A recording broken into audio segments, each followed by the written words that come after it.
Oh, well, I didn't even do the stream starting. Well, just jump straight into it. We link the stream about. Go.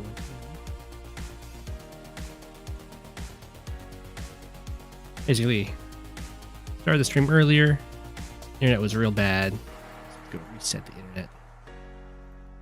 Which means to reset the stream. You know how it goes. A classic song and dance.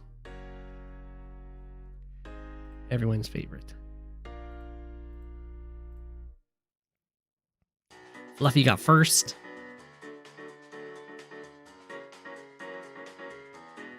Fluffy got first with the fluff.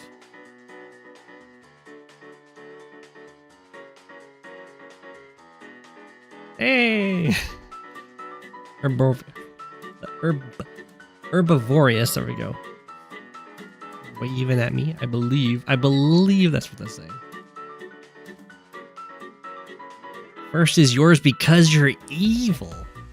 I have noticed, Fluffy, that you've given up on trying to beat me to the stream announcements. What's up with that? You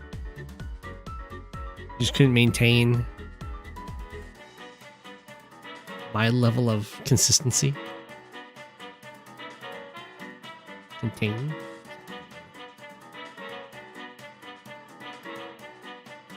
Keep up with that. Oh, you just forgot about it. Of course, of course. Herbie Hancockvorius?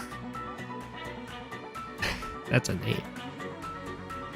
Isn't Herbie like an animated car? Not animated as in like animation, but animated as in like living. It has its own movie series, right?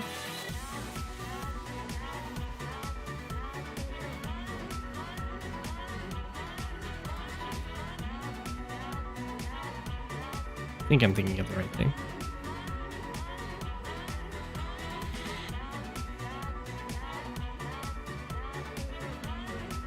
It's been consequential. Talk about beating me to the announcements. I feel like it was a very big deal. So if you think it was just something you can blow off, Fluffy, then I guess it is. I'll let a few more people hop in, and then we'll hop on this adventure. There's no Sturm this time. I think we've only seen Sturm on this map so far. So we have Javier versus Hawke. This is a very risky map to pick Javier on. These comm towers are very contested. For Hawke, because like Hawke doesn't need to capture a comm tower. Hawke just needs to make sure that Javier doesn't get any comm towers. So very, very risky to play Javier here.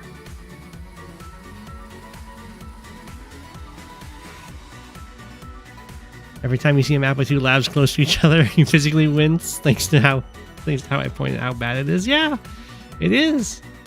I think it's terrible map design. I don't think the map is necessarily... I'm not saying the map's a terrible design map. I'm saying that these labs together was a terrible choice. And I will make a stand there.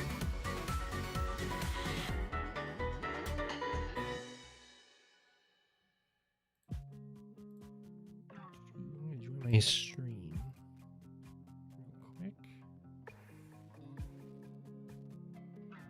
Pause it too. Hi there. Okay, got enough people watching. Let's hop on into it. Again, I know. So in the bottom left here, we have the Knight's Shadow playing as Hawke. I do believe the Knight's Shadow is a rather high-level player. I don't know how... I don't think I recognize the static. Maybe I do? Oh. What's up, everybody? It's me, Go7, King of the Penguins here, back again with another amazing Advanced World by Web stream. Watch and be shocked as we critique and destroy lesser players with our harsh commentary. Wait, no, not that. I would never. I only critique and destroy the better players. If they're better than me, then I will be brutal. I will give no forgiveness. Javier very sad, run into Grit. That would have been a very difficult matchup indeed. Okay. So we'll see how these guys go. If I was the Night Shadow here, I would probably go with the recons, much like this, just to control the comm towers here. It looks like Static is also going to go with an early recon. They're actually going like the same route with their recons, not the same route with their infantry.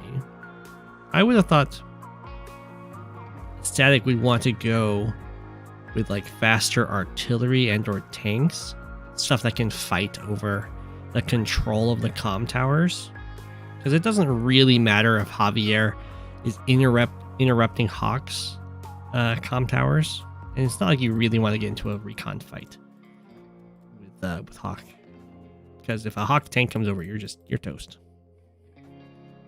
Whoa. Okay, so a Static went recon into fast missile. This would be a lot better if there wasn't an infantry capturing the city right next to it, so it is revealed. This seems like a really tough play now. So recon into fast missile against a triple recon opener from the Night Shadow. Here comes our tank. You have to do a base skip. If you're going to base skip, definitely base skip in this one. It's like almost a worthless base. It's just inferior to both. Okay. We'll see how this goes. Oh, wow. Night Shadow went with a BlackBoat. Get this city. I'd be more on board with a BlackBoat if you could pick up foot soldiers from this base, but you can't. So, like, if this was a shoal, then yeah, then I'd be on board. Use the hop line, ferry them up here, but you can't do that. So that's a very expensive investment. I would much prefer a transport copter because that can also be used elsewhere on the map instead of this little pond. Definitely agree with just grabbing an artillery and shelling this missile. I do not like the missile purchase here. Like, only if you were 100% sure that your opponent had no vision over that base would I build a missile that like snap a copter. Okay, so Recon just gets on out of there. Definitely agree with this. Kill us in a couple turns and cost some more repair value, which is going to be quite a lot. I mean, 12k investment was like a whole turn of income, and it's going to be even more than that due to all these repairs. Okay, the Night Shadow is like, I have been inspired.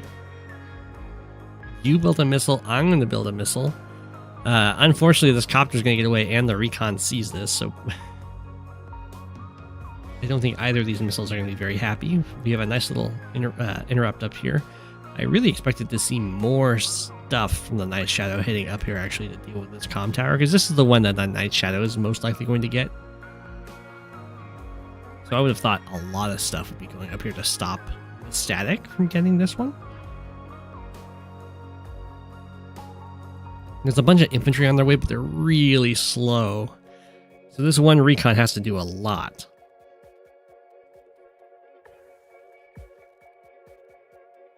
Okay. This doesn't reach. We almost have like a double recon infantry strike. We have the artillery to deal with the missile. I really don't understand this missile buy. I guess the Night Shadow was just inspired, even though the Night Shadow is like sees a missile, builds a unit to kill the missile. What? If Static builds a transport copter? Why? The missile can do literally nothing but shoot the... The only reason I could think you would do that is if you want the charge.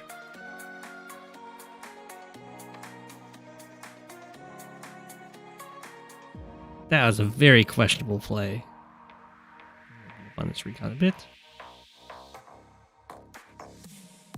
And we do have the anti-air. This is a pretty good purchase because the missile did see that copter moving away.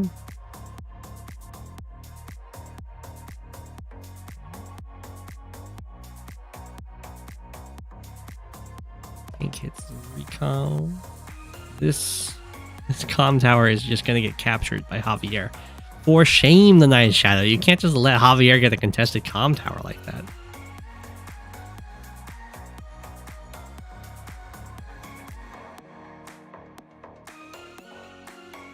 What up, Bree?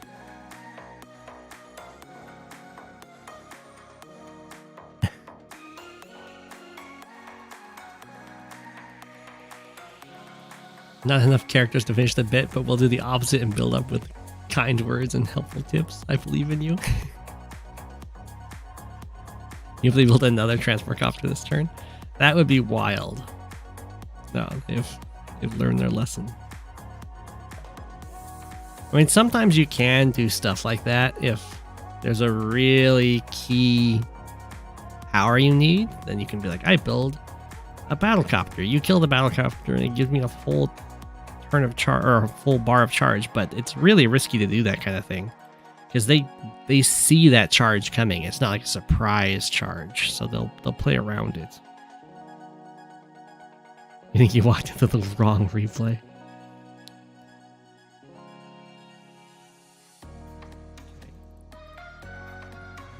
This will be costing money.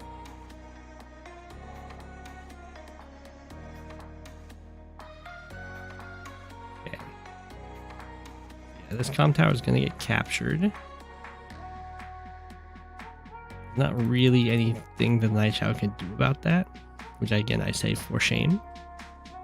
Not let Javier's get their comm tower for so little. Actually, even more for shame that this comm tower is not really that protected either. My tear's on its way though. That will help a lot. Missile gets shot. Now if Javier really wants to build a transport copter. Missile's injured. Nope. No transport copter this time. Okay. BlackBoat has finally delivered these infantry. Why did it take so long? I guess it... Oh, I see. It picked up here, went back to get this guy, and then...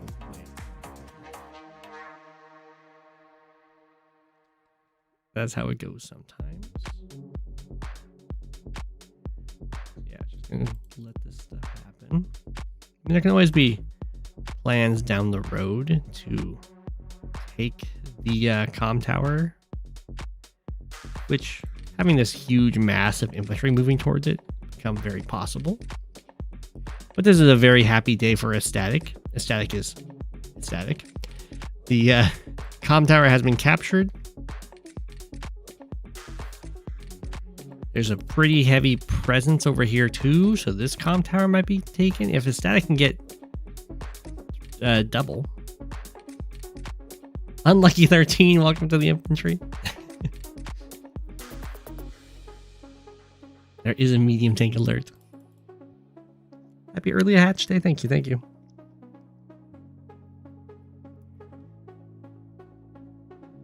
Okay. Usually you don't want to hop into a transport copter and then just like sit in it unless you're dodging like global damage or something. I guess that's technically dodging global damage. It's just because it costs you potential points. It doesn't really matter in this case. It's more of a general practice thing. Okay, huge wave of infantry have crested the front lines. Their support is kind of lagging behind. This is something that I have a lot of problems with in a lot of my games is coordinating my infantry pushes with the vehicle support. Usually because of front switching. It's not so great when the infantry show up and they have no support. They kind of need to be in tandem. Wow, the Night Shadow did build another missile. I missed that. Wow, okay. The T-copter did escape. The artillery doesn't even have to move. It's just waiting.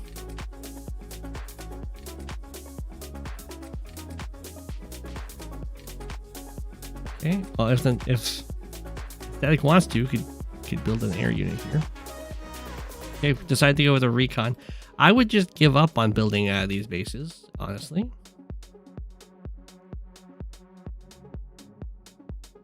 I do not think it is worth it.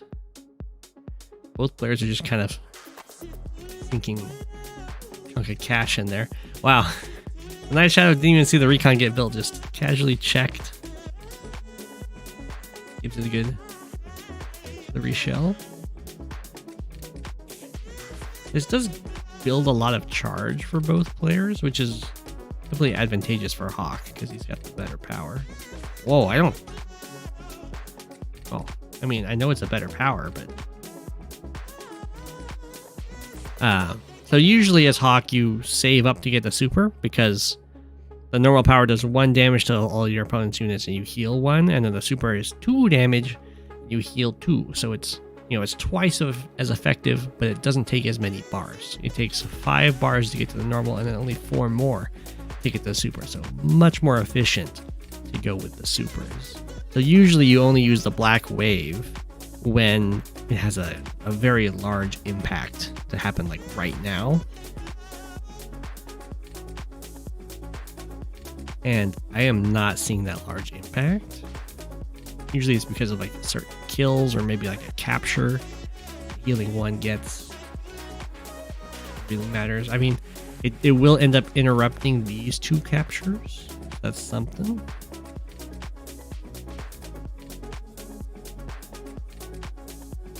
And it does definitely slow down the comm tower capture, which is good.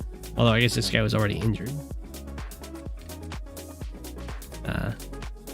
Definitely very dangerous for Hawke to have so little over here contesting this. Or I guess protecting it. That's a brave tank. It's going to find out it's gonna... A bad day is incoming. So I imagine right here, Javier is saving the powers to use next turn when the capture is just 1 turn away on this comm tower. There is a lot of overcharge happening for Javier, it's true. It's worth it if it means getting double comm tower.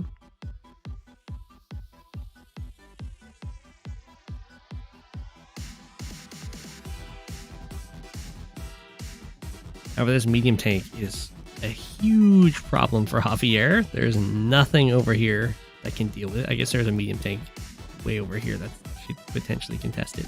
But that does mean that this comm tower is looking mighty iffy.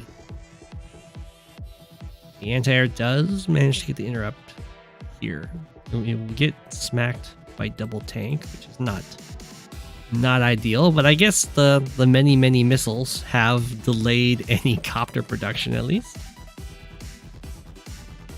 So losing the anti-air is not going to be the end of the world.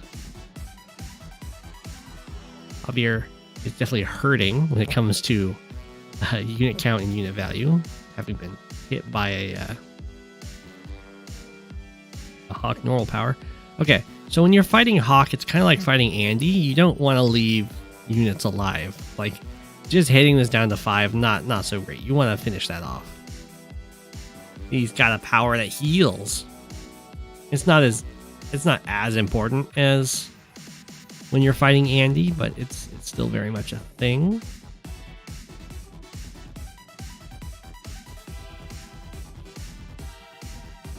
Anti-air here. Anything on the way? Yeah, okay. I mean, it looks like this comm tower is probably going to fall. If I'm Hawke here, I don't even finish this capture. I just start capturing the comm tower, get the ball rolling there, and lure out all of its defenders. I don't think we need double artillery staring at this base. That's a pretty large investment. Did decide to finish this capture. It's fine. Not like it's bad. Ooh, take out the recon. That's pretty nice with all the vision. Quite sure. Oh, it's in the force. Okay. That's a fine place to put it then. Okay, we're gonna build a recon. Really wants the vision over here. Is our artillery going to run out of ammo? Is that the plan? Down to 4 shots. I mean, they could always just move on.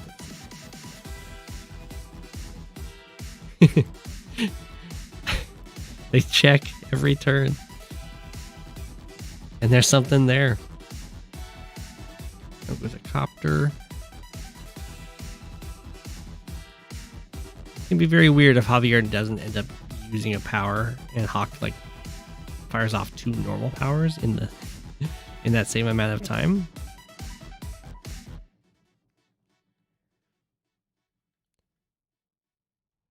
Okay.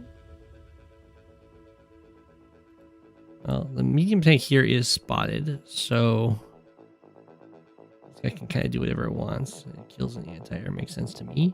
2 copters come in. This is looking very good for the night shadow in the top left here. Somehow has managed to hold on to this comm tower. So Javier is looking pretty dead here. There's nothing that can stop this capture. And then we have a 0 comm tower Javier against a 2 comm tower Hawke. This is getting captured. It does have join caps. There is only 1 tank, but we have the Hawke powers to interrupt as well. We'll see. It's definitely gonna be, well, okay.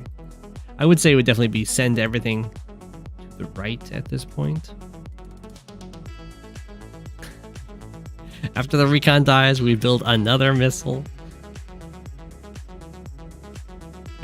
If both players hadn't built so many, then one player would be just like way ahead on the combat field. I guess in this case, Hawke's way ahead because of the damage done with the powers. And then, I mean, this is down to 2 ammo. Checks. It's always there. Oh no! Oh no, Javier! Air units, they can't hide in the woods. They fly above the trees.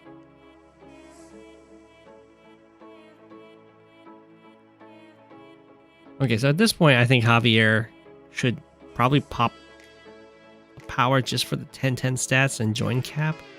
Kind of sucks, but you're like super desperation mode here. I guess the join cap is good enough without the power used. Okay, I guess that's fine then.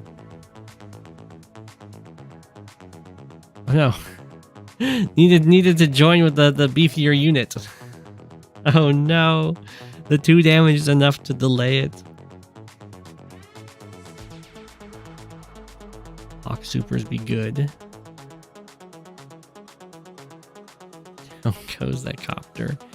Learned the hard way that it's not hidden in the trees. At this point, I think Javier is just so toast.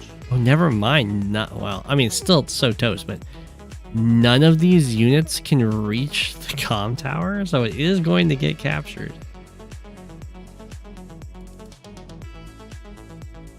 But it's going to be captured after Javier's lost so much. Down to 30 units. Now a bunch of cities fall. Copter falls. At this point, the missile's still here. The artillery had to go get more ammo. The recon. We have the super going for Javier. So this recon will take no damage. Some pretty strong strikes here, but there's just not that many Javier units left to take advantage of the power. Which is very unfortunate. Okay. Don't send your copter in there. I know it gets you, I guess, a lot of charge on the on the return fire, but that was definitely not worth it. We have a Hawke mega tank. If you're going to build a mega tank, you want to build it as close to the front lines as possible. This base is as far from both front lines as you can. This one's closer to this one. This one's closer to this one in the middle. Probably this is the one you build the mega tank at. But you want to build it at a close pace because it's slow. It needs all the help it can get. Building it here and here, like this is over a turn away.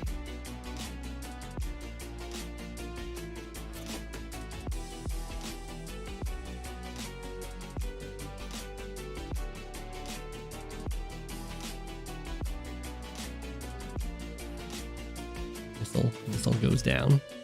Don't worry, there will be a replacement. Copter falls. There's only one infantry on its way currently. Take this back. That's okay. Javier charging forward. Again, air units cannot hide in the trees. I think it's okay there. I don't think anything can kill it. Javier does not like seeing this infantry here.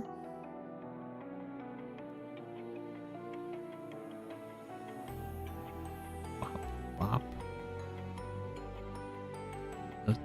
The sheer unit count advantage that the Hawke has right now. The vehicles just get surrounded by the infantry. Oh, look at that. The Night Shadow neglected to build a recon or a missile or anything. Okay. Ooh, we do have an infantry dropped off here. And all of the Night Shadow's vehicles have left. The top left is only infantry defending it.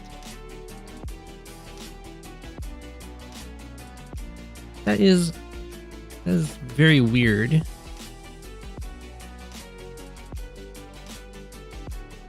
I would be amazed if Javier somehow got both comm towers and held them. This one, I mean, it can be delayed at least a couple turns, but this recon pops into existence, sees double artillery staring at it. Goodbye. Ooh. So here for Javier, you really don't want to like have your infantry step to here and get a kill. Let the tank do that. At least start capturing the comm tower.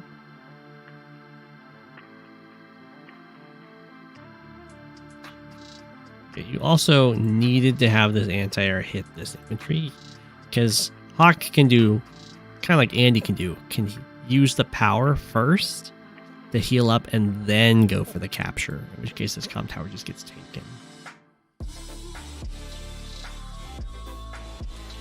So the anti-air needed to go for the smack here. Okay, so I think that means that this Black Storm will be game.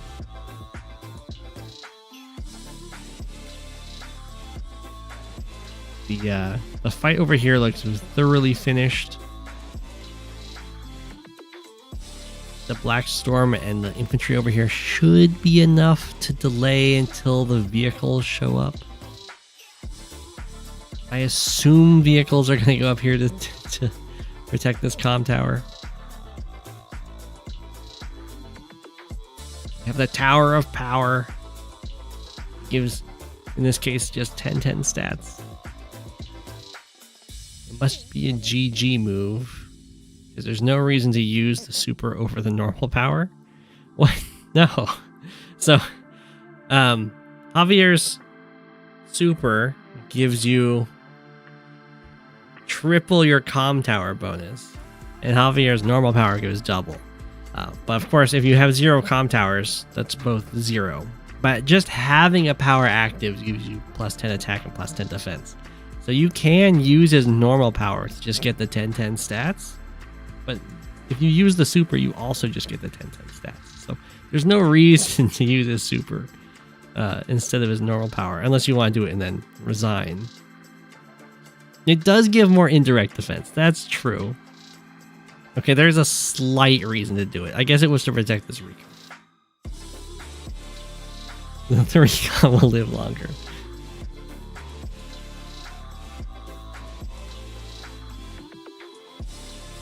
Recon gets to see the bomber. For some reason, we destroyed this pipe.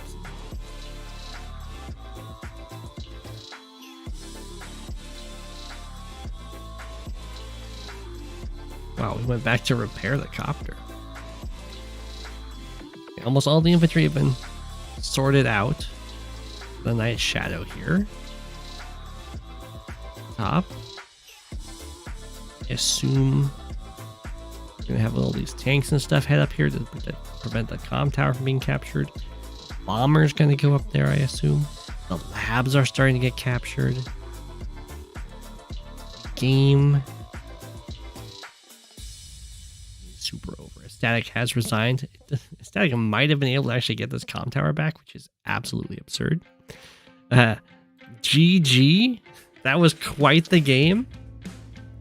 They were both so determined to use these bases. They sank so much cash into them.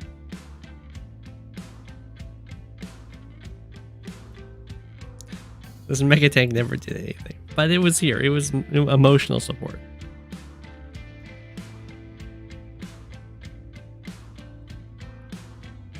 Well played. That was quite the game.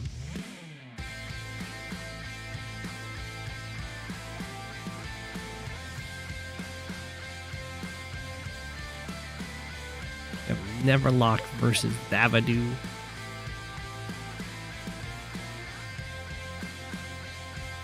Another Hawke game. Hawke versus Sasha. We've seen this matchup quite a few times.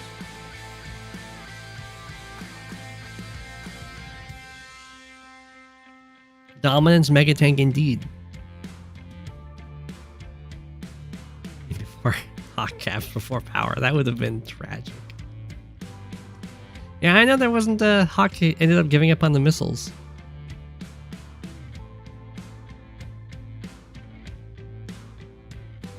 If this had Days of Ruin rules, both players would have a power solely from the spy base recon/missile kills. Only if they had the zone over here, right? Days of Ruin. You know, Hawke kind of had a comeback. I was impressed.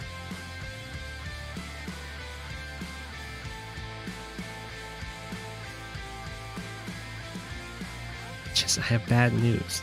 Not more bad news. I'm not sure my heart can take it. They at least can make Uzium, right? Hawke has built up 12 bars of charge. Javier has built up 6. Is that... Oh, yeah. Rip just never delivered the bad news. Oh, never mind. It's they can build black bombs. Gotcha. Oh god, this match? Make that video.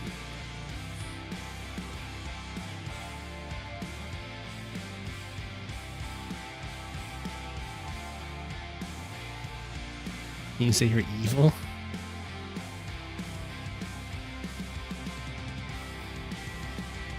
So this matchup comes down to a lot of power management. We'll see what kind of builds these guys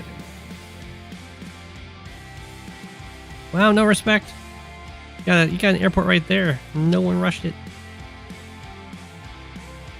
Ooh, that video hasn't built any stuff. No APC, no recon. So I guess we're going to go for some fast tank play. And this was a very interesting move by Neverlocke. We're going on weak side recon first. And Thavidu was like, you know what? I'm going to go strong side tank first.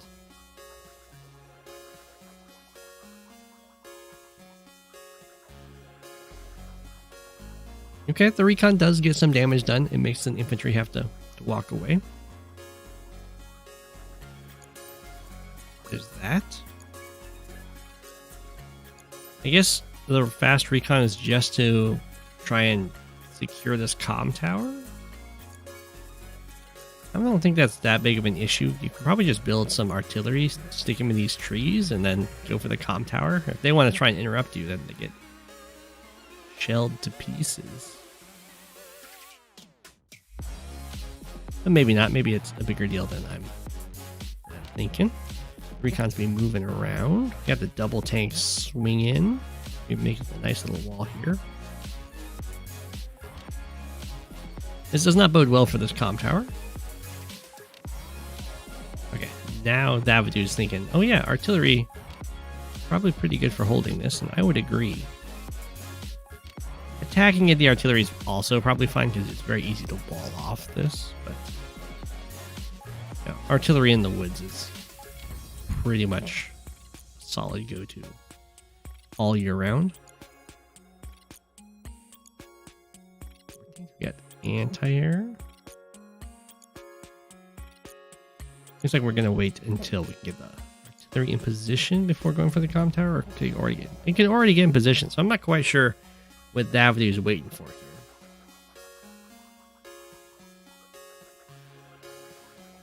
Might as well start bleeding your opponent out of units. Maybe just assumes there's an artillery in the woods. That's probably a safe assumption. I mean, it's not there yet, but there will be one. Okay, I guess that's not the case. This is kind of a weird place to put the artillery. I guess it covers the tank, but it doesn't cover the capture.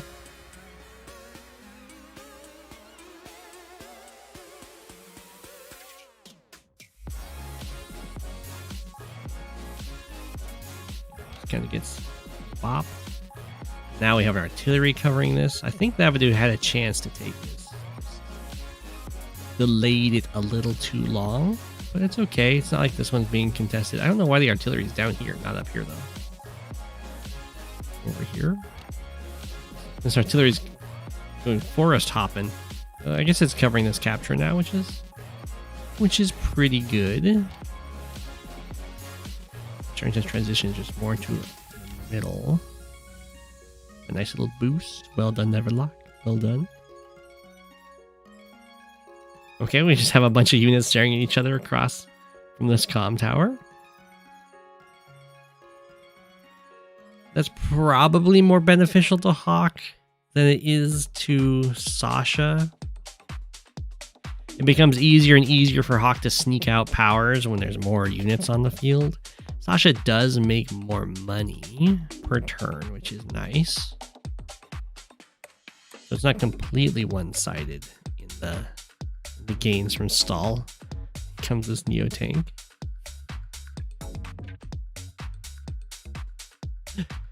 So little moved. Okay. Neverlocke has attacked. Secured a mountain. Good job. Okay, has secured a mountain. Does give some nice vision. Thavidu's like, I don't like that. Attacks the mountain, has artillery staring at the mountain. I don't like how Thavidu just like put so much stuff in vision range of this mountain though. Gives Neverlocke the confidence to attack down here because there's so much revealed up here. That's a pretty scary attack. The Neo tank could jump in there, but I mean, that's quite a few copters that are ready to say hi. Mountain abandoned. Congratulations to Thavidu. Secured the mountain back. Ooh. Neo tank did go forward. Pop off a copter there. The Thavidu is going to use a market crash. Yes. If Thavidu didn't use market crash, things were about to get very, very sad. Okay, down goes the anti-air. The Neo tank's going to be okay because this infantry is just beefy enough.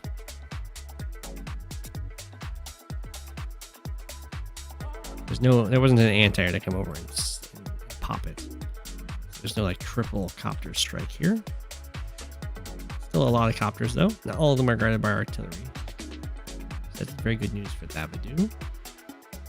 Also, it's going to be very simple for Thavidu to reach another market crash. Which Neverlocke does manage to retain a little bit of power though.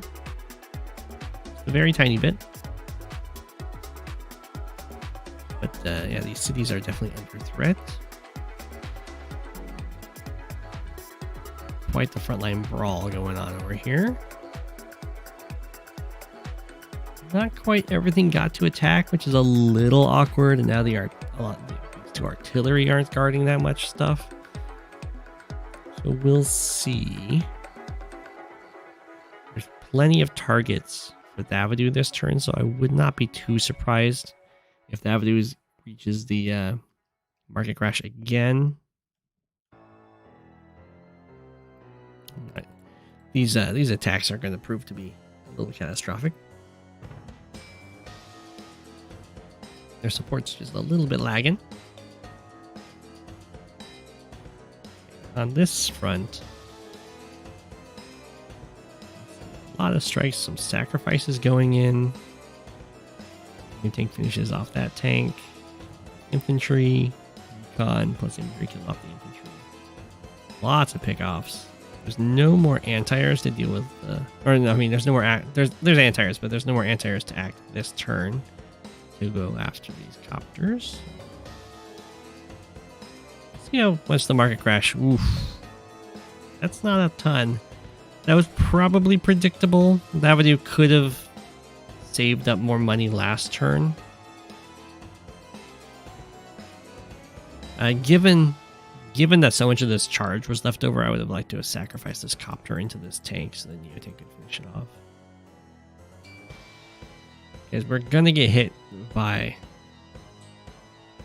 a Hawke power, I assume. It'd be amazing if Neverlocke was not able to reach it. No, there we go.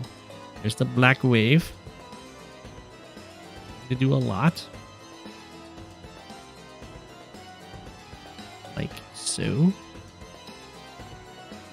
This thing is kind of okay. It's just the copter that went down up there. Unfortunately for Thavidu, we've been having a lot of anti-airs built. So Neverlocke was not able to just kind of flood copters to victory. There's enough anti-airs here to deal with them. Which, given the additional Neotank support for this front at the same time, I don't know why this Neotank moved to here though. I think it's just trying to get out of the way.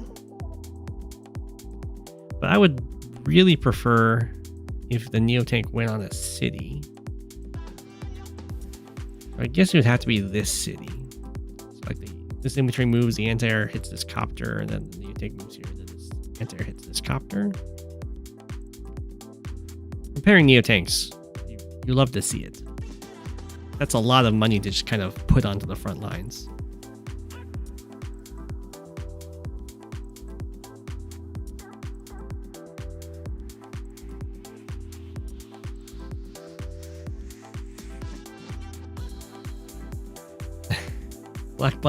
Black bombs are banned.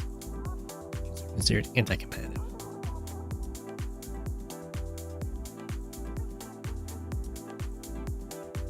It's more that it's kind of the play style that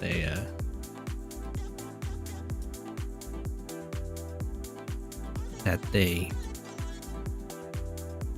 encourage that people don't like. You can play with black bombs enabled. You just don't see it regularly in tournaments, and you won't ever see it included.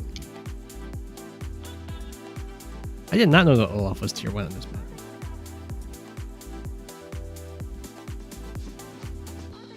I mean, it's a very wide map, and it's not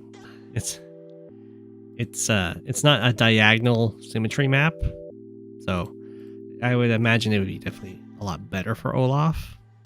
Basically, because the map is divided straight down the middle like this, the games tend to stall more because it's a lot easier to wall. And it's a lot harder for there to be contested properties in comparison to the diagonal. You have to deal with more avenues of attack. And when the game stalls, Olaf gets happy. Hawke does exist, and Hawke is definitely going to be winning in the matchup of Hawke versus Olaf, but if you've got the snow is even more impactful than Hawke's healing 2 hit points.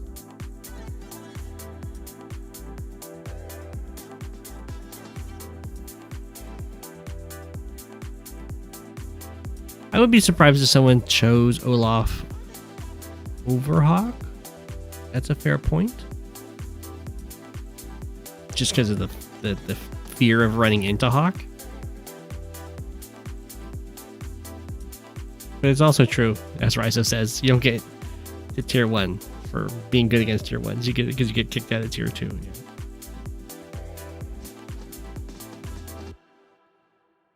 I don't think Sasha's harder for Olaf than Hawke is.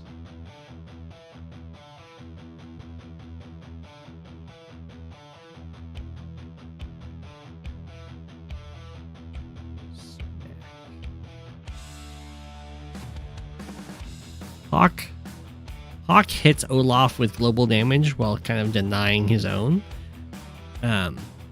Sasha can deny Olaf's global damage pretty nicely, but she doesn't hit him with global damage. He can just rely on his normal power to snow away against Sasha. You can do that against Hawke too, but it's only going to be really effective in high funds where you can do it like very easily, like 4 turns in a row. It's constant snow. Not so easy in normal funds. Okay, so Thavidu was able to somewhat win the fight over here, but was fought off at the top. And it looks like we have a small front switch happening. We've got a lab dominance capture happening. And then it's the buildup of forces. Currently, Neverlocke is at 24 properties and Thavidu's at 22. So if this property flips, they'll be even. Ooh, we have a late game APC build. But again, I think when the game slows down and kind of stalls out, I think this does benefit Hawke more than Sasha, because it becomes so much harder for Sasha to control Hawke's charge game when there's a bunch of units on the field.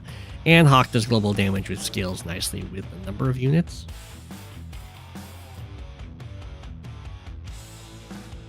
Oof. Thavidu got hit by some serious repair costs there. Okay, the market crash still took most of the charge out there, which is good. Didn't get completely messed up there by the repairs. Okay, we're going slow.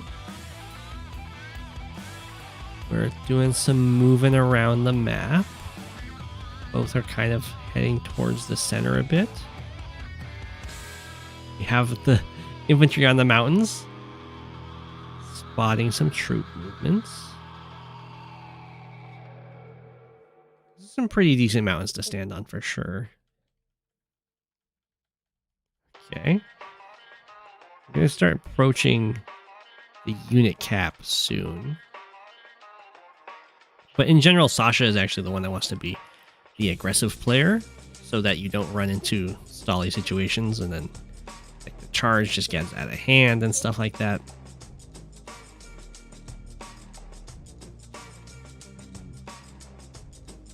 Okay. I think 50 is indeed the unit cap this map. So no more units are going to get flooded at this point. And that means that both players will probably transition to just building really expensive units.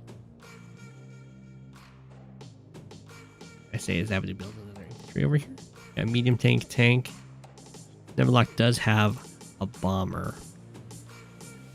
It goes to a neo tank. That's more what you're gonna see.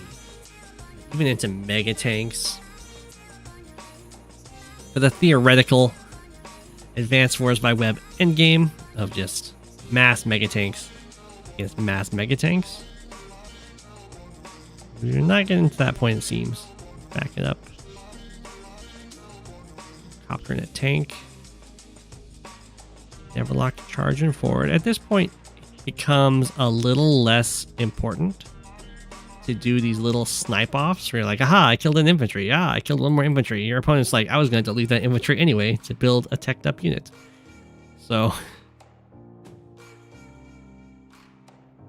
it can become kind of dangerous, Because when you go for those pickoffs where you like kill one unit with 2 units, that does mean that if your opponent strikes back, you can start going really negative in unit count when you didn't mean to.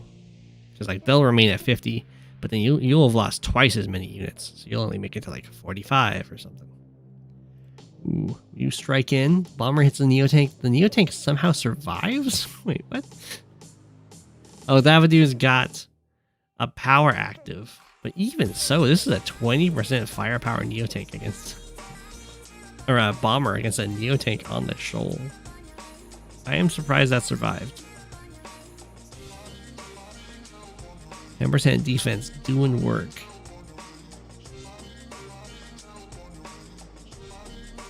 Okay. You have multiple anti-airs here to deal with this bomber. It will escalate this fight by quite a bit to do so. I mean, you have to, of course. You can't just let the bomber walk away. I would probably send this Neotank. Actually, I'd probably just sacrifice this Neotank at this point. Maybe. I might repair it. I mean, a 3 health Neotank's still pretty useful. But I would definitely swap the anti-airs. We have the healthy one here. Maybe even just let this one die and have a full health one. Or a much better blocker.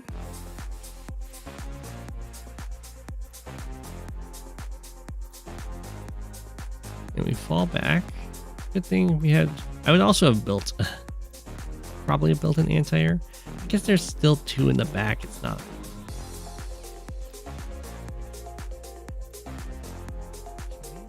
Neverlocke be attacking. Neverlocke getting the charge.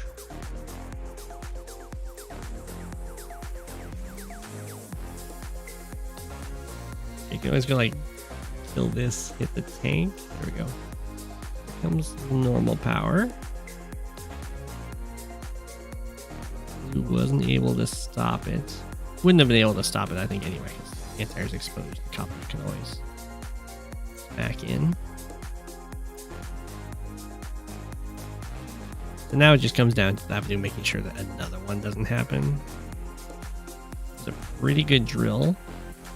Forces there, wrapping around this copter. Maybe we don't have enough anti-airs. This one should have been able to attack this copter, but I guess it just didn't quite work out.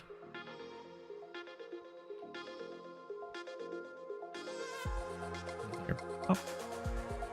Rocket got a shot off, hidden in the woods.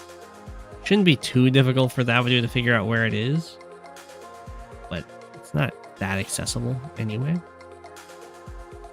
Really like Neverlocke making sure to go after the units that are furthest far forward. Sometimes people will dive in because they'll see some juicy targets in here.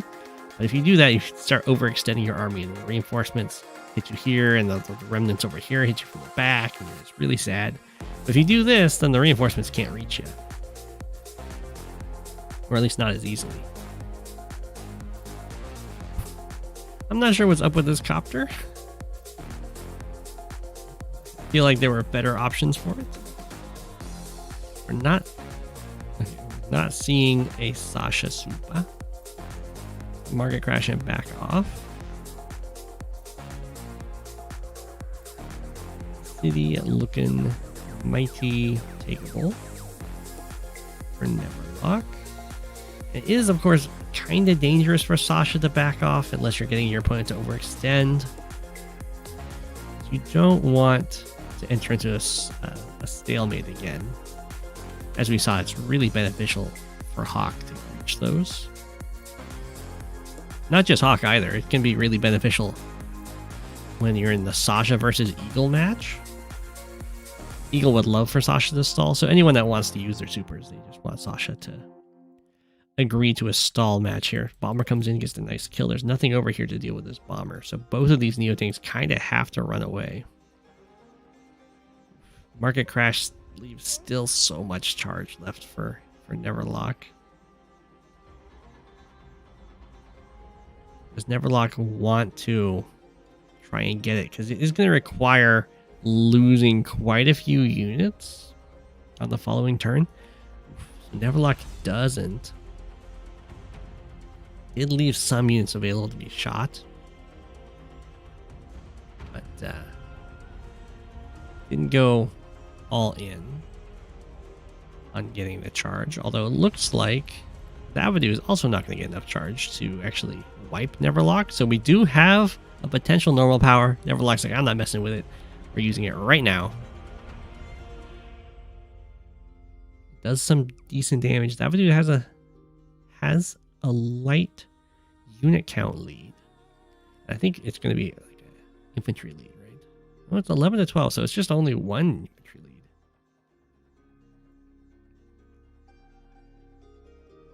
lead. Okay. Ooh, the rocket's going to get to shoot a Neo tank. That's the dream of a rocket. Standing on the plains, shooting the Neo tank on the plains, just trying to stall on this side of the map.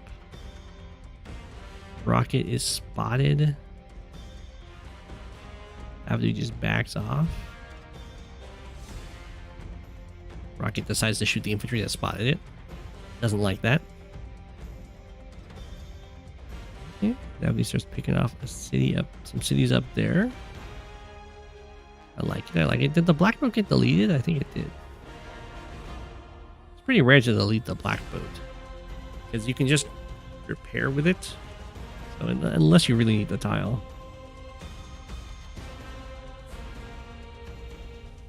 Very interesting to me that both of the comm tower capture campaigns for both sides have kind of given up.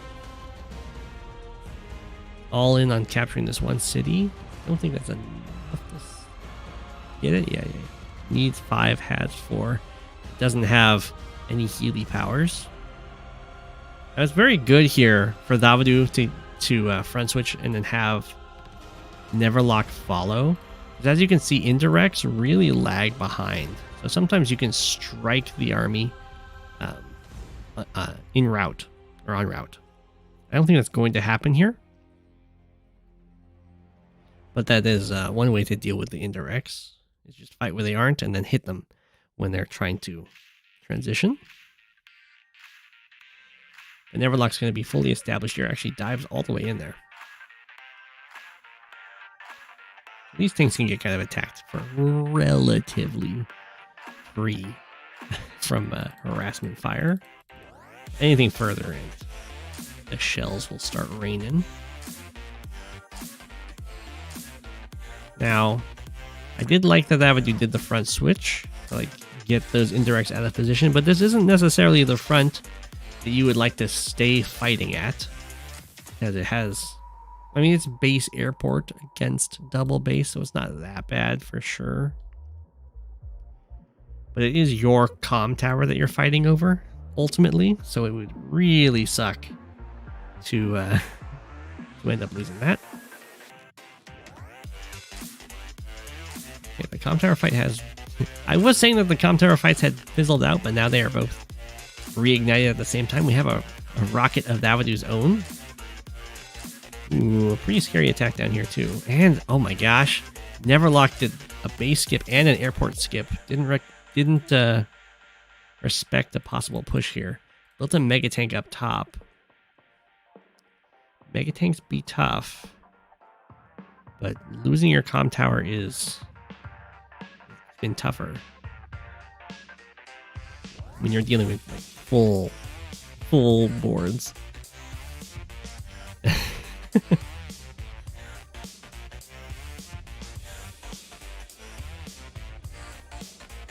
Right, so just wants them to cap the city's 3 tiles north of the HQs. I think that's what you mean? Yeah, HQs. These ones?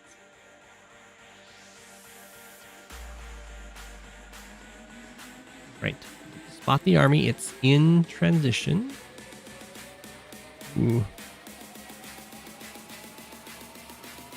Going in. Strike some stuff there the rocket didn't come with. There wasn't quite enough units lying in ambush to kind of wipe everything here. But I respect it. Thavidu's unable to get power.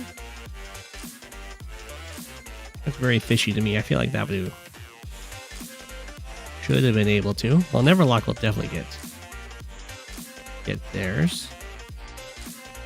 Does a lot of damage. Strong counterattack potential over here. Interrupts tower. The artillery was just having a field day. So well done there by Neverlocke.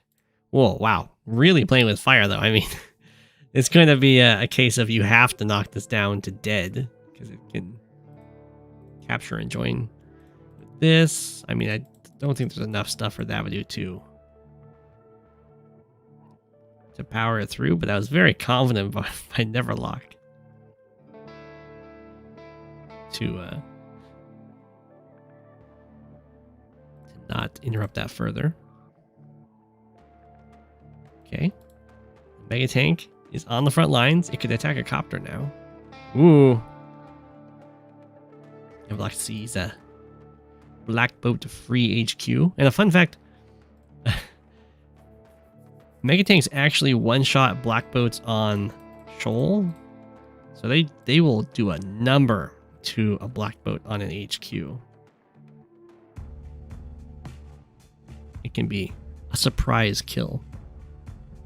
Hey, Twinkie, or Twinkle.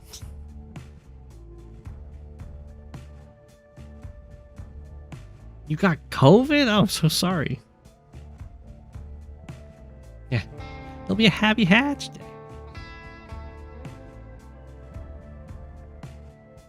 Okay. Strike at the copters. We're falling really far back here. This is to try and get your opponent to overextend to reach your army.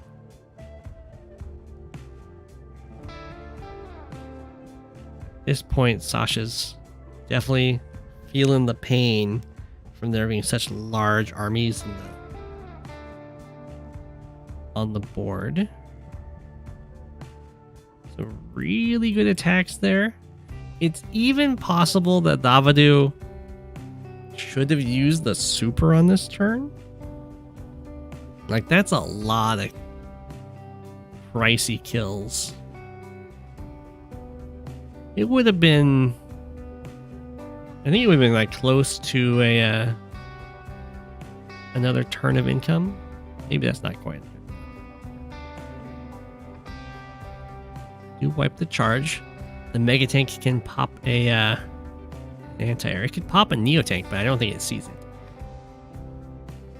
So just gonna settle with the anti-air. Now, something that Neverlocke should be very cautious about is leaving these two units alive. They should die. Ooh. That was a little risky. Infantry can really low roll those anti-airs, so very good by Neverlocke, making sure those 1 health units get taken out. You have to take those out because this Mega Tank just shot an anti-air. It has 2 ammo, so if those 2 1 health units can just hit it, it will use its 2 ammo on those units, and then it will be completely defenseless against vehicles. Just get killed by like 2 Neo Tanks. You gotta be careful with that. That's why those guys had to go down. It does still get taken out. Bomber plus 2 Neo Tanks. Just a little bit of recoil there.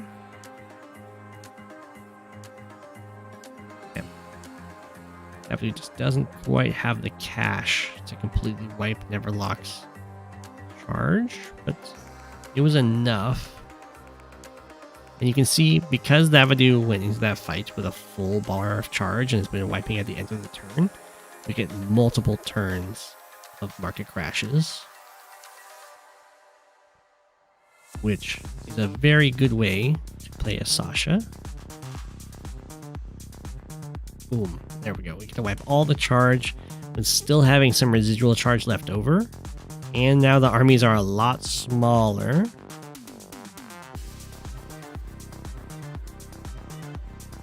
Okay. So at this point, it kind of comes down to keeping up the pressure for Thavidu. So you can't just let Neverlocke reset that stalled situation again. Oh no, and Thavidu just kind of falls back. So we are resetting into the stalled position. Okay, we are going to go for this city. Rocket can't interrupt, but man, that's a lot of pressure up there. Does interrupt. Fortunately for this infantry, there are quite a few units that could kill it.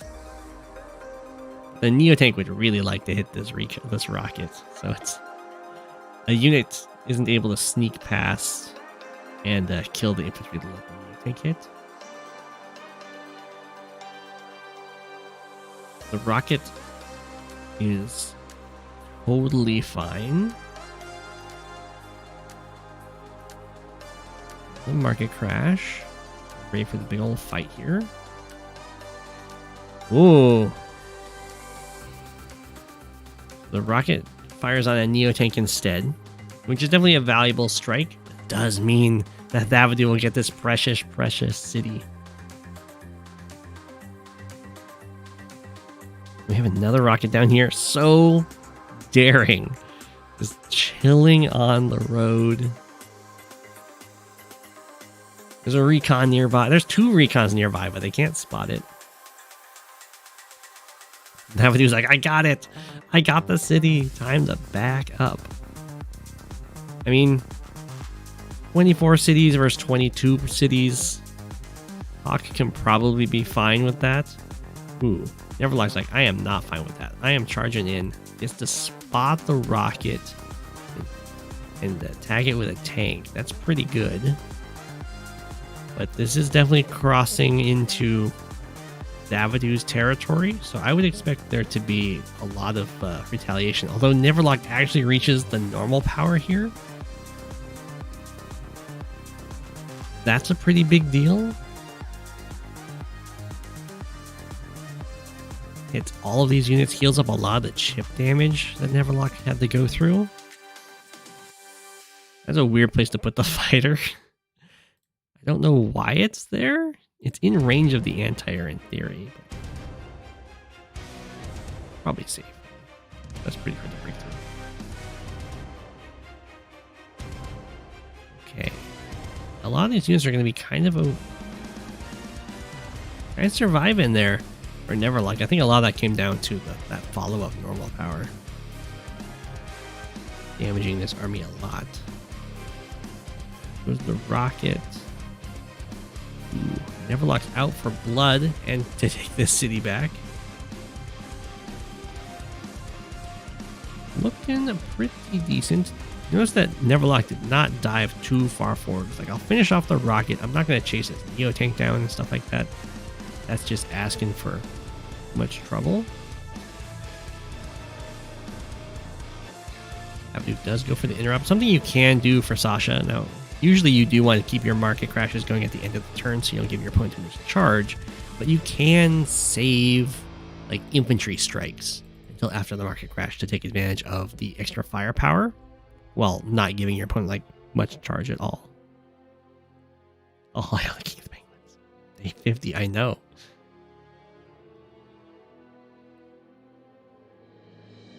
This is day 53.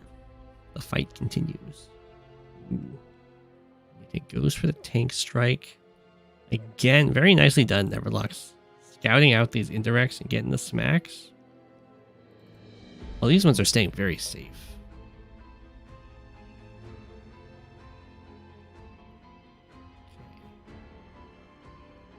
And going for the comm tower, too. Looks like this city does go through. So Thavidu doesn't hold it for very long.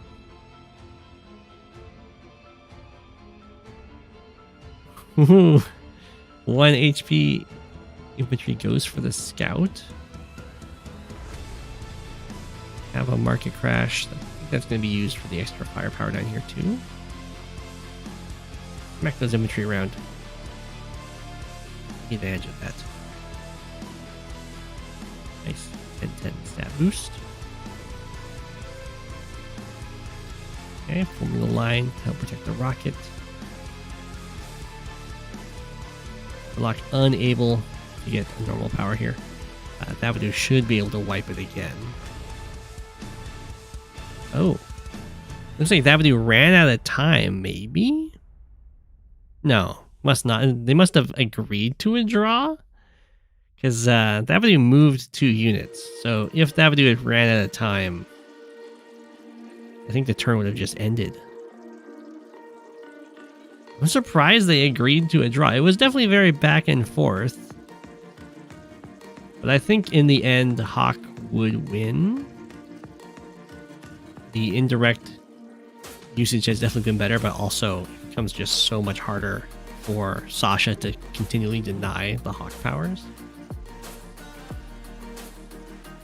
You agreed to draw, you were tired. That's fair, that's fair. That was day 55.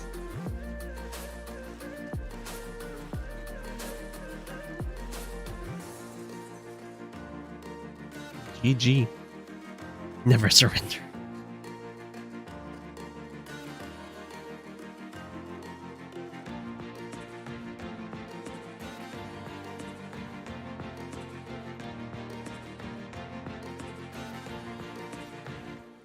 I am hurt. Versus Sami. Oh, versus Sami. Oh my gosh.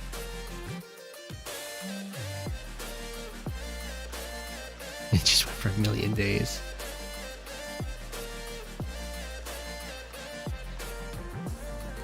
Yeah, we got Olaf in tier 1.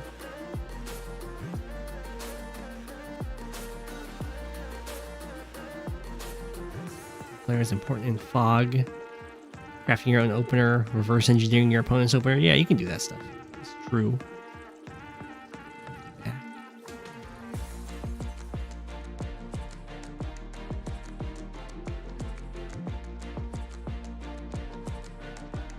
Oh, okay. Third. I guess it's interesting. Okay. Yeah, Black Wave does hit Sasha really hard. It won't happen again.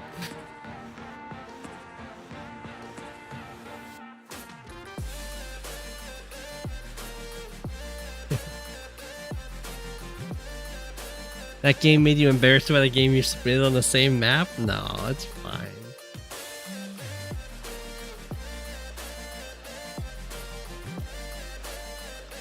You tell them just wait to see if you can keep the North City. Kept it 3 days. Okay. Got Lionheart versus cbeluze.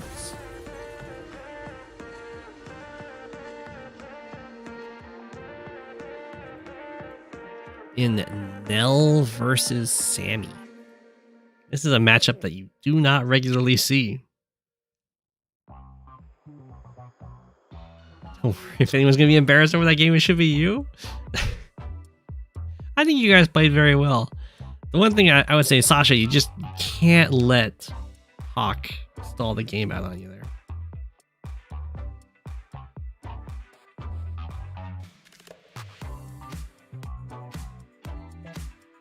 It'd be rough out there.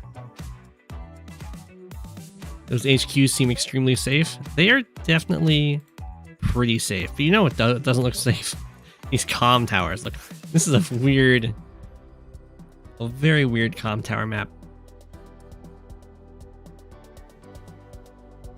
I mean, I guess this is an argument for like a fast rocket that you somehow get here and lock the comm towers so they can't take it from you. Okay.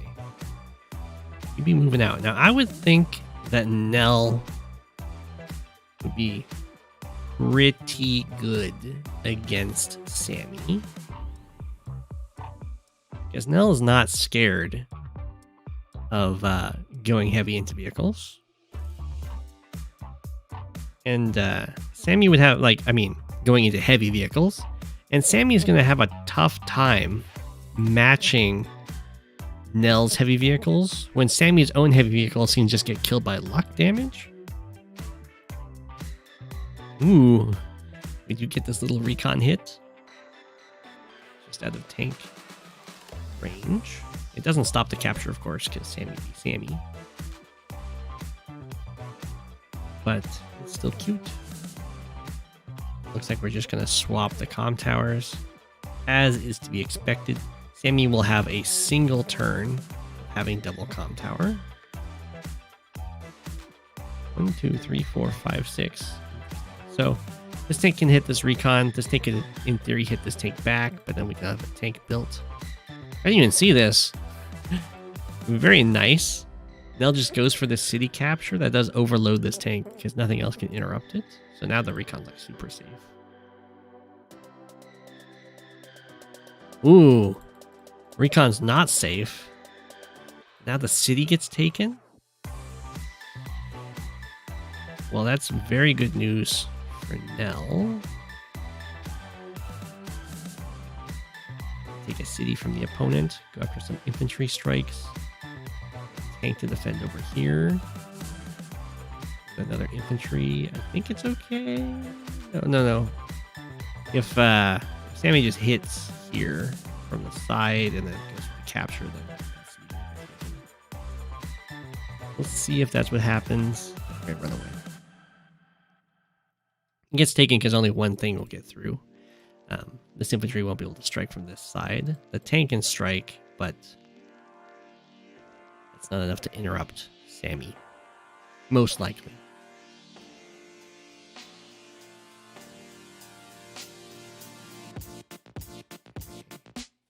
Tank be running away.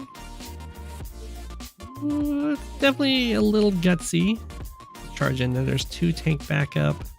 Looks like we got a decent luck roll though. And there wasn't a tank built here. Copter built. No anti-air to respond. So this copter is going to be a menace to these infantry for a little bit. Oh, I guess it's not so bad. You can just build an anti-air. Where's that tank? Rest in peace.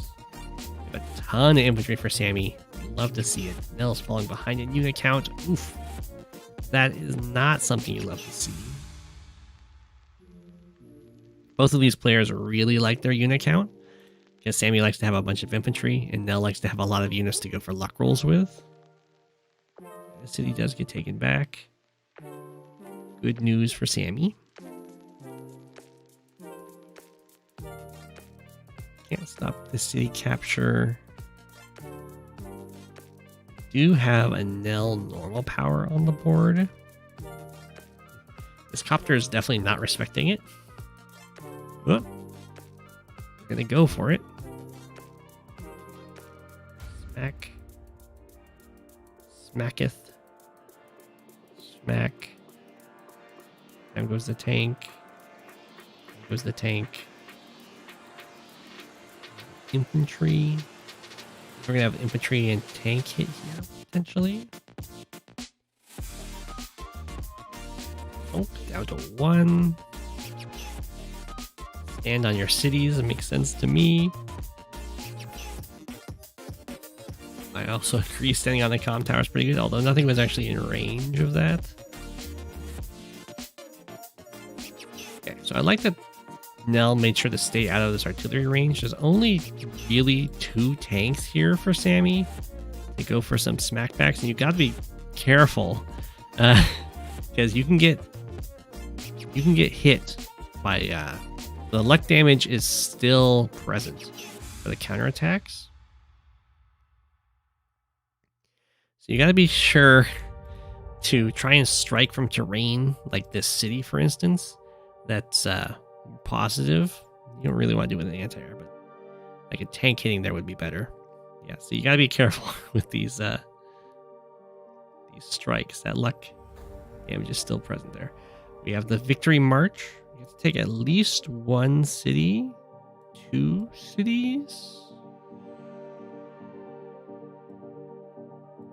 Maybe 3. So you take 3. Now the problem with this for Sami is you do take these 3 cities, but look at how far forward those infantry had to go. There's a lot of stuff to hit them, so you end up losing a ton of infantry, typically. And then potentially just don't even get to hold the cities. There's a nice mech drop, though. I think his anti-air should probably be used to deal with this mech. Doesn't get the kill here. That's because of the extra defense from having a power active. That Sami's got to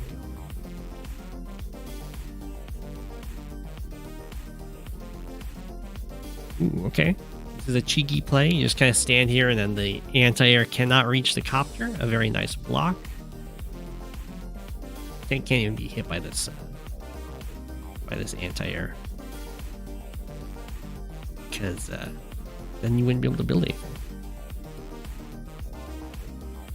A lot of Sami infantry beat up this turn. Do have a nice income lead though. Tank lives at 1. Alright, the 6L tank's gonna try and get the kill. No, it's a Sami tank. Property is interrupted. I would have preferred to go after unit kills rather than the property. At least not that property because it's really far forward. Okay, these bold copter. These vehicles are definitely a little far, a little deep into enemy territory, one could say. The rest of these little foot soldiers get cleaned up here. Looks like the copters are just going to run out of anti-air range. Gonna dominate the center. So we have another turn or 2 here. The increased income. Sami has, but you have to be very careful. Nell still has a very healthy amount of units here, and we're almost at the super even. We're just gonna use the normal power. Yeah, there's gonna be plenty of attacks. Oh, I'm surprised the tank there lives. It's used there. I guess it's trying to really wants to kill this artillery. There's a few ways to do it. See how Lionheart decides. Hit it with a copter, break through, and then break through, I assume. There is a Neo tank here. Neo tanks are, of course, one of those units that they feel very good to dump your money into, but it's also a unit that Nell loves to see. Because the luck damage can be real effective cost-wise. Do have double time there. It doesn't have too many foot soldiers left. This is where Sami endgame starts to really hurt. Because you get caught in this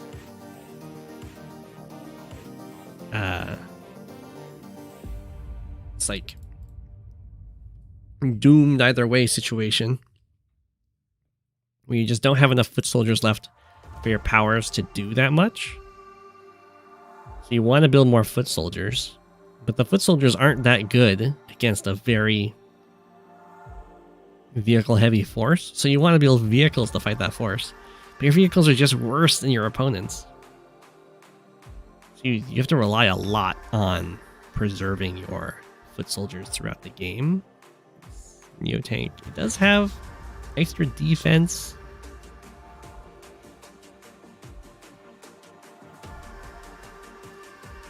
We'll see how the luck rolls go. I would highly recommend, going for the copter strikes first, and then you go for the other attacks, so that the retaliation isn't nearly as heavy on those other units. I would like to go copter, then infantry. I guess in this case the tank maybe didn't have another side to hit from. Okay, so the Neo tank did live. Good news for Sami. Right, there wasn't too many bad. Okay, that was a good retaliation luck roll there.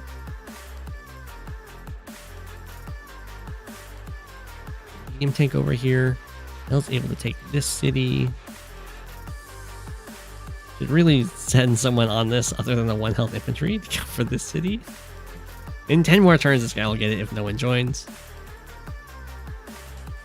Yeah, this medium tank range makes sense to me. Down goes the Neo tank. We have a bunch of anti-airs over here, but up against a tank infantry force. Here goes the medium tank. Hoorah! We are getting close to a victory march, but we're down to 7 infantry, and one of them is off in the corner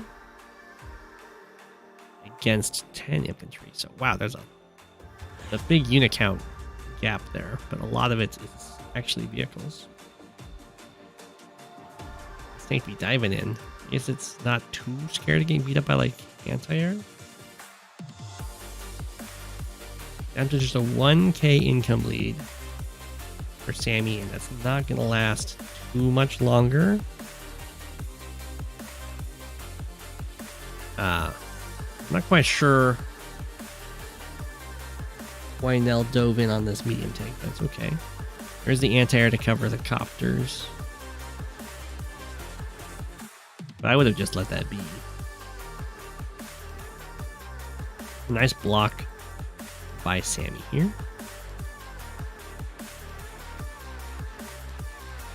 Okay, I think we're going to go for these cities. That makes a lot of sense to me.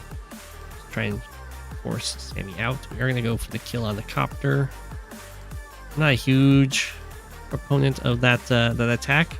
Because, like, you kill a copter, your anti-air gets killed, your copter gets killed, and they just build another copter right there. So I would just not be fighting right here for Nell. In base range, it's in airport range. It's not looking like an easy fight to me. Bunch of foot soldiers for Sami go down there. There's still enough foot soldiers left for Nell to press forward. And whoa, Sami going in. Now, this is going to come down to a lot of potential luck rolls here for how this fight goes. Okay, we're going to go straight to the normal power. Try and kill off the base, it looks like. Yeah, that seems like a pretty dead base to me. Ooh, the anti-air lived. But not for long. So now the copter dies. Tanks get taken out. We hit the medium tank, hit it with a recon. Yeah. And then Sami resigns. That's pretty much how it's gonna go. Oh, Sami, I guess might have ran out of time. Didn't build anything on the early build here.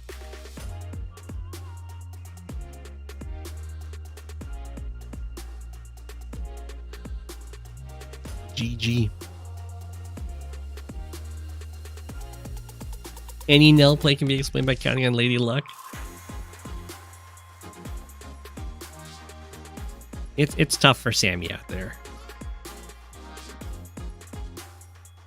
But well played, well played. Yeah, Poland. That's Chloe box. Olaf versus Max. This is a line.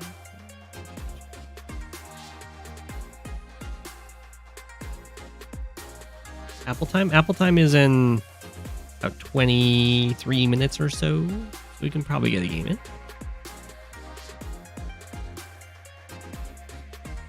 Right. Taste the lift. Poland didn't go max, I know. We've got Olaf. This map can be pretty... So the way this map plays out is that these bases die. And then you just kind of stare at each other across this horrible, stally middle. I'm not a huge fan of the map, but it does get a decent amount of play. comm tower is like absurdly safe. If your base doesn't die, then you're going to be really good. In fact, Max is pretty questionable for this map, I would say, because don't have that same artillery pressure on this base that other players will have. So I would agree with the Olaf pick from Poland personally. Looks like Poland's going to be very aggressive out of the one base side here.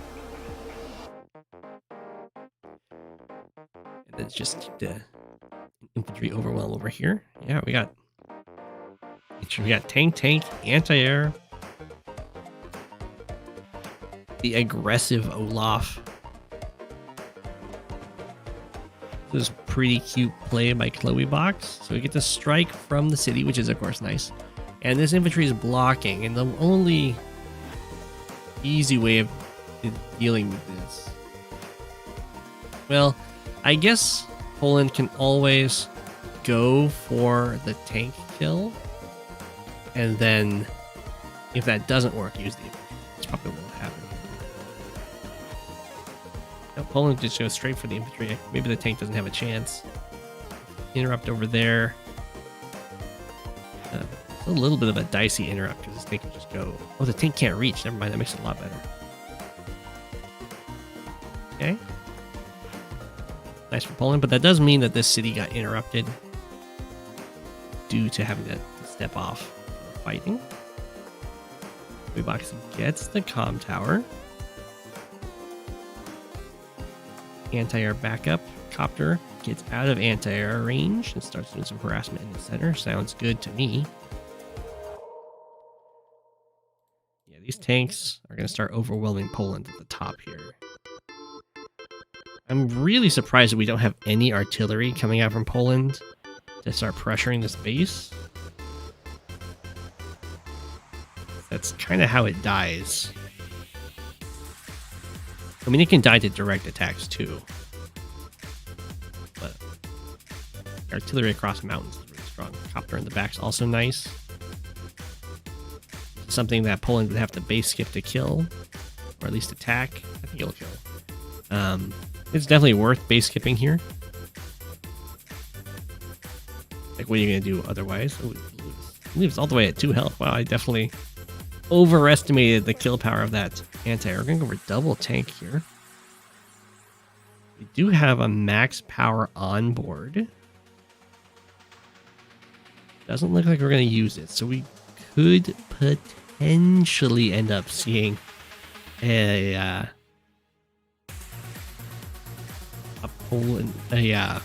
Olaf power first. The medium tank's kind of forced because most of the units on this side have been picked off already. Something to hold the base. Okay, we are going to see the max power first. What it ends up doing, it's going to kill this copter. Is that needed? 1, 2, 3, 4, 5, 6, 7. Okay, that was a forced power essentially. We're going to have to block this tank. It's really unfortunate here for Chloe-Box is while there's like multiple captures going on right now, they are going to just get delayed by the Winter Fury. Like so. And something that's pretty interesting. We normally say that you join your weakened units together for the Winter Fury so you take less damage overall. But in this case, it made no difference because the 2 health units would have been knocked down to 1, taking 2 overall. When they join together to 4, they get knocked down to 2, taking 2 overall.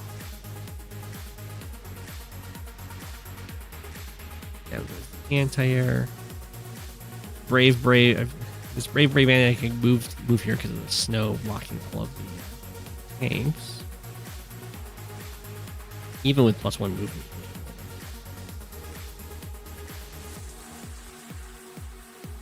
Snow is a wonderful, wonderful thing. And it also hits all the fronts, which is really tough to deal with. Game tank can't reach anything. Still no artillery? Very weird to me. I see some cities flipping next turn. But Poland's done a decent job of saving this lone base. Got a bunch of cities being flipped from Poland. Not quite so many for Chloe Box. That's kind of to be expected against Olaf.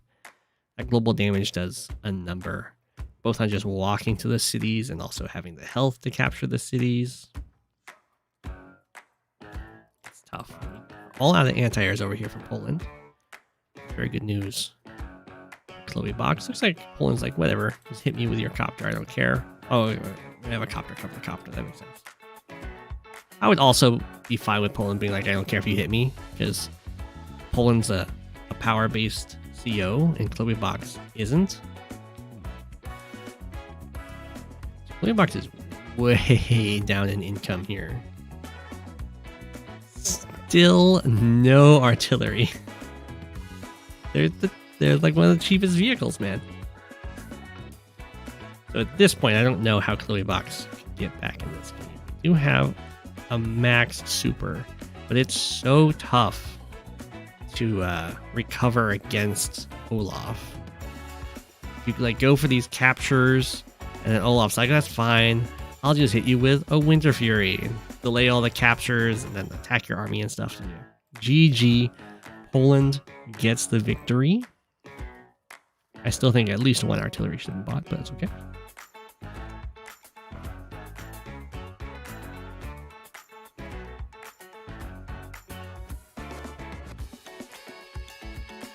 Tank drive, go vroom, bang, bang, win, easy peasy. Might want to skip over 8v8. I can do another game, yeah. Why can't Max just go through the center here? Max can go through the center once this base is going. Otherwise, if you go through the center and then you can deal with this base and the forces over here, you can get a big trouble. Why skip? I think it's because it's a big game. Well, I actually got through that game pretty quick. So we'll do Daisy's game. First Neverlocke, another Neverlocke. And we'll save 8v8 for next time.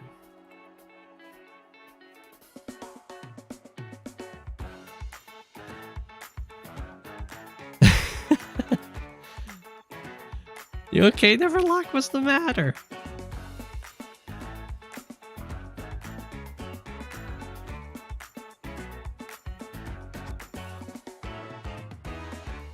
I know I just made you the villain, but it's fine. I have to judge. No, why? It's okay. It's okay.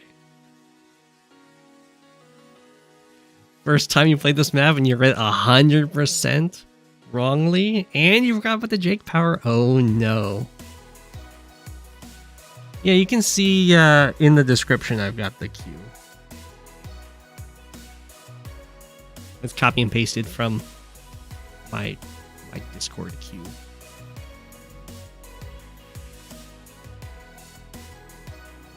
Okay. Well, Neverlocke does head towards the neutral property. So we know that's not the mistake. I will say that Neverlocke headed towards the neutral property in the most boring path ever. Daisy is my name is choosing a more interesting path to go for the neutral property. The neutral base, I mean. Which is to go across the river. Because, of course, you just reach it the same number of turns. This HQ looks pretty vulnerable. Ooh, we're going to go for some fast central captures here for Daisy. Looks like Neverlocke is thinking more airport. No, we're going to go for this capture chain and then to the center. I mean, it seems fine so far. I haven't seen this map before. It's got a lot of weird sequestered areas here. Oh, it's double airport. Ooh, Neverlocke goes for a quick artillery. Okay. So Daisy is my name also goes for a quick artillery. So if you go artillery first, usually it's because you've got fronts that are very like predictable to defend. I guess it's all for the central area here to try and just deny these properties in the middle is what they're thinking. Well, since they both went artillery first, it's not really going to matter. You just have to be careful about that. They can walk through the BlackBoat, but there's no tank over here yet. And I guess your own tank does cover on by. That's pretty good. They've taken very different routes to denying properties. Daisy is my name is like, I'm just going to come over to your side. Doesn't quite get there in time to stop Neverlocke from getting the comm tower, so we're not going to see a quick comm tower advantage. Ooh. The artillery is no longer staring at this city. It is staring at the BlackBoat. Oh, neither. Whoa. Both players gave up their artillery locks on the cities? Okay.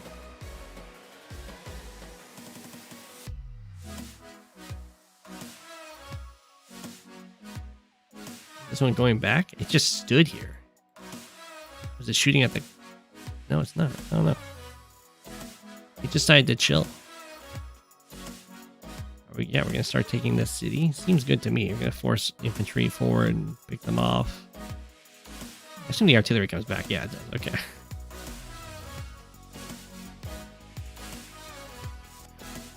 Okay, so the artillery lock is back engaged for Neverlocke here. We have more artillery on the way. Surprised we didn't see a copter built over here because there's quite a bit of pressure. And the anti-air is still like 2 turns away from engaging the fight. Okay, I guess he can just move back into his range. Yeah, okay, that makes sense. Neverlocke does get this city. There's a kill off of the penguin. Poor penguin. I mean, the penguin went home. It's fine. Threw down a flash grenade and just ran home to watch the game on the couch. Daisy, my name, does take out this infantry and set up a capture on this city, and does a really nice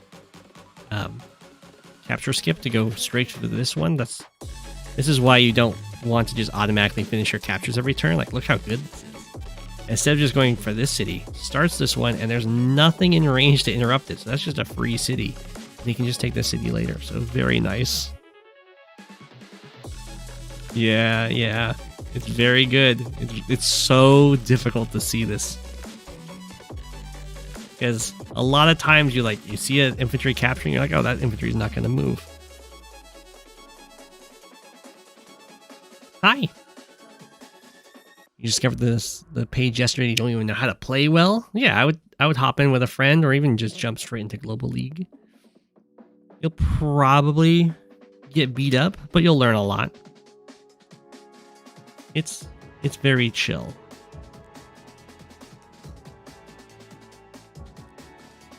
Okay, well, this is like terrifying for Neverlocke. Not only are these properties falling, the corners falling, most likely, and the HQ is actually under a decent amount of threat here. Neverlocke has to just completely move everything. The one thing I'll say for Daisy is you need more than one anti-air if you want to fight in this area. I mean, the airport's right there. One anti-air is not enough. Yeah, Daisy's my name does get this property as well. It's going to be leading to a really nice income lead. And we have this long distance coverage over this property. And Neverlocke doesn't have an infantry available to hit this. So it would have to be a vehicle that would just get absolutely pummeled by the defending vehicles. So Neverlocke has to just let that go too. So Daisy is going to be way ahead in income here. I'm surprised we stopped copter production. But I think what Neverlocke's thinking is, oh wait, I'll just build some bombers here. I think Daisy did build another anti-air. Went for an artillery and is just backing up This is capturable or starting to have captures on this one. There's only infantry available to interrupt it. This one does have the artillery lock. There's no artillery up here for Daisy, so this will be a much easier city to potentially take for Neverlocke. But down 5k. That is a lot. Looks like we're not going to go bomber. We're thinking rockets. That's a very bold move when you need to get money now. Rockets are very slow. They're a lot better when you retreat into rocket range. They're a lot worse when the rocket has to chase down the front.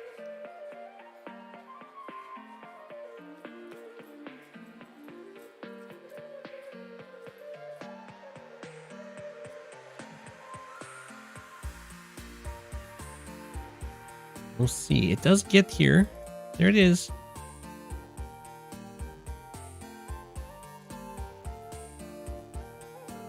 It's nice. I mean, it's doing a good job defending these tanks. The copter did get a nice smack in here. Down to just one anti-area. I mean, Daisy kind of needed to just pump out 3 or 4. This is just what you need if you want to attack into it. There. Hello, airport. They can just outproduce your static number. I do like transitioning away because all of the infantry are really far away from these cities right now. Start threatening this comp tower even. It's pretty scary. Neverlocke does get this, which is nice. We're gonna have it's a Daisy owned property, so it's gonna be a 2k switch. Now only down 3k. See it? Copter got another kill. Rocket moving forward. I'm going to be so scared for this rocket's life because as soon as the block rock hits, it's going to be very easy to get wall breaks and one-shot it.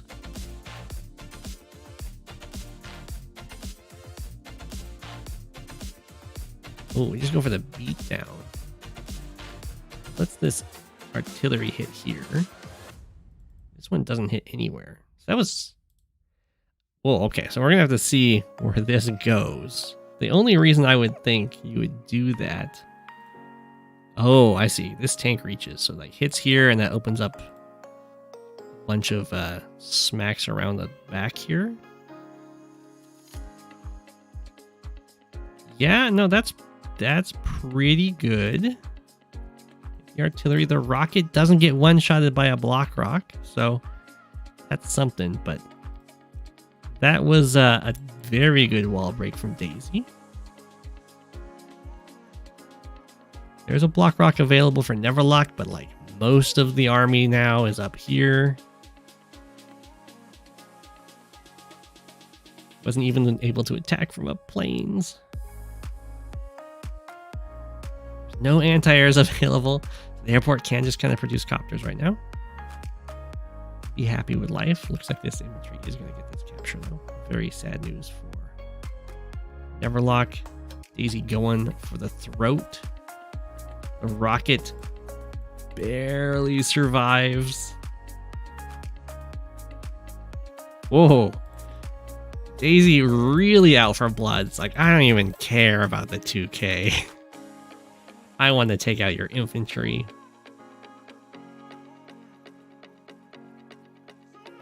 That's a little questionable to me. I think I would have taken the property, especially because there's an artillery locking it.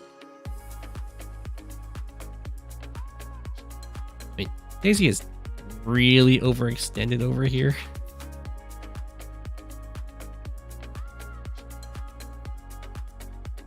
We take out that copter. We have another beatdown. Doesn't unlock any artillery stuff, so this must be...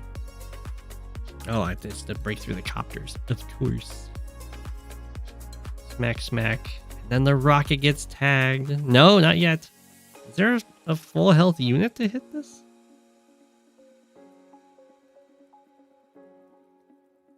Kills the anti-air, but there's a copter left.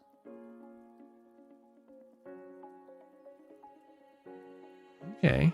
Well, I guess killing the anti-air is nice.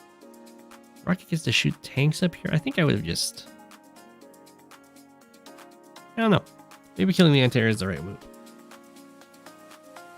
There's a lot of blockers here. It makes it pretty annoying to try and clear this. I guess the thing that Daisy's looking at is you can't build any copters here because if the rocket fires, it occupies this tile and you can't get any 2-hit KOs or anything. It's fine. Neverlocke just resigns.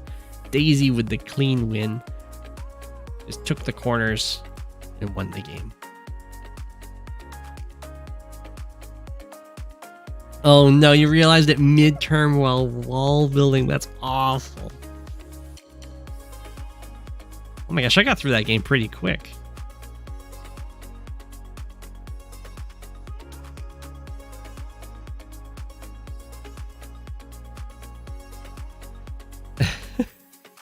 Supposedly you're supposed to be top 50. Look, I've seen top 1 players make those mistakes. Don't worry about it. That's not oh no, it is time. It is time.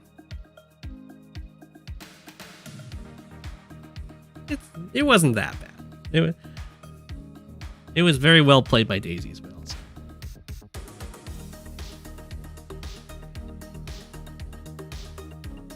GG. I hope everyone enjoyed. Thanks for watching. We'll be back on Monday and we'll be doing the 8v8 game. Sounds like it's going to be very long. It might be the whole stream, who knows. So thanks for watching, everyone. Have your apple. It's Go7, king of the penguins. Of all the penguins, he is king. It's Go7, king of the penguins. Being king of the penguins, that's his thing.